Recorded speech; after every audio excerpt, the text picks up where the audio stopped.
People keep using the word brain rot like it's just a joke. But if you really think about it, it describes something real, something happening right now. Brain rot isn't a medical condition. It's not something a doctor will diagnose. It's a way of describing what happens when your brain gets used to fast, constant, low-effort content for too long. Scrolling, short videos, endless clips, one after another. At first it feels normal, entertaining, even relaxing. But after a while, something changes. You stop remembering what you watch. Your mind feels foggy, and focusing on anything slow starts to feel difficult. Not impossible, just uncomfortable. That's what people are calling brain rot. And Gen Alpha is experiencing this more than anyone else. Not because they're less intelligent, but because of the world they were born into. They didn't grow up before the internet. They didn't slowly adjust to it. They were placed directly inside it. From a very young age, they are surrounded by devices that never run out of content.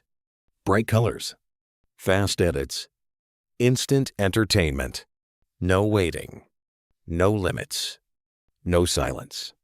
So their brains adapt. They get used to speed.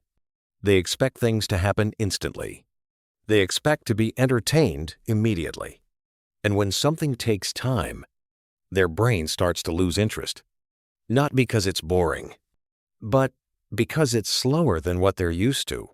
This is where the real problem begins. Because real life doesn't move that fast. Learning takes time. Understanding takes time. Thinking deeply takes time. But when your brain is trained for instant rewards, patience feels like effort. And effort feels uncomfortable. So the brain avoids it. It looks for something easier, something faster, something more stimulating. And that usually means going back to scrolling. This is why focus starts to weaken. Not because the brain can't focus, but because it doesn't practice it anymore. Focus works like a muscle. If you use it, it grows stronger. If you ignore it, it becomes weaker. And most short-form content doesn't require focus. You don't have to think deeply. You don't have to stay engaged for long. You just watch, react, and move on. Over time, that pattern becomes normal. Instead of going deep into one idea, the brain starts jumping between many. Instead of analyzing, it reacts. Instead of reflecting, it scrolls. And slowly, that becomes your default way of thinking. Another major part of this is dopamine.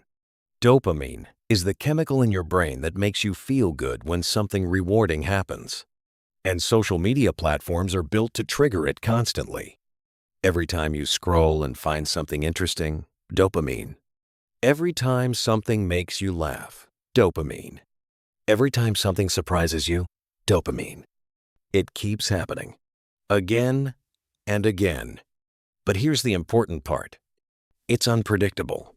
You don't know what the next video will be. It could be boring, or it could be the best thing you've seen all day. And that uncertainty keeps you hooked. Your brain keeps chasing the next reward. So you keep scrolling, even when you don't need to, even when you plan to stop, because your brain is expecting another hit. After a while, this becomes your baseline. Constant stimulation, constant reward. So when that stimulation disappears, everything else feels less interesting. Reading feels slow. Studying feels tiring. Even conversations can feel too long. Not because they're useless, but because they don't match the intensity your brain is used to. This is why people say Gen Alpha seems brain-rotted. But it's not about intelligence. It's about adaptation. They adapted to an environment that moves extremely fast. There's also the algorithm.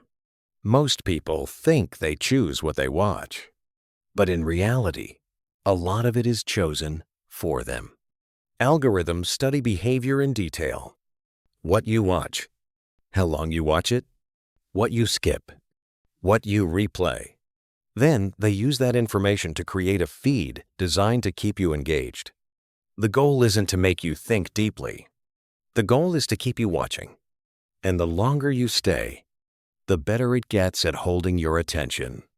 This creates a loop. You watch, it learns, it improves, you watch more. Over time, you stay in a cycle of easy, familiar content.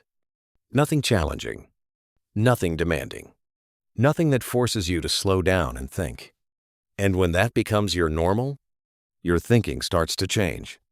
You react faster, but think less deeply. You consume more, but question less. You move on quickly, instead of staying with an idea. That's another part of what people mean by brain rot. It's not just about attention span. It's about depth. If most of your input is fast and shallow, your thinking becomes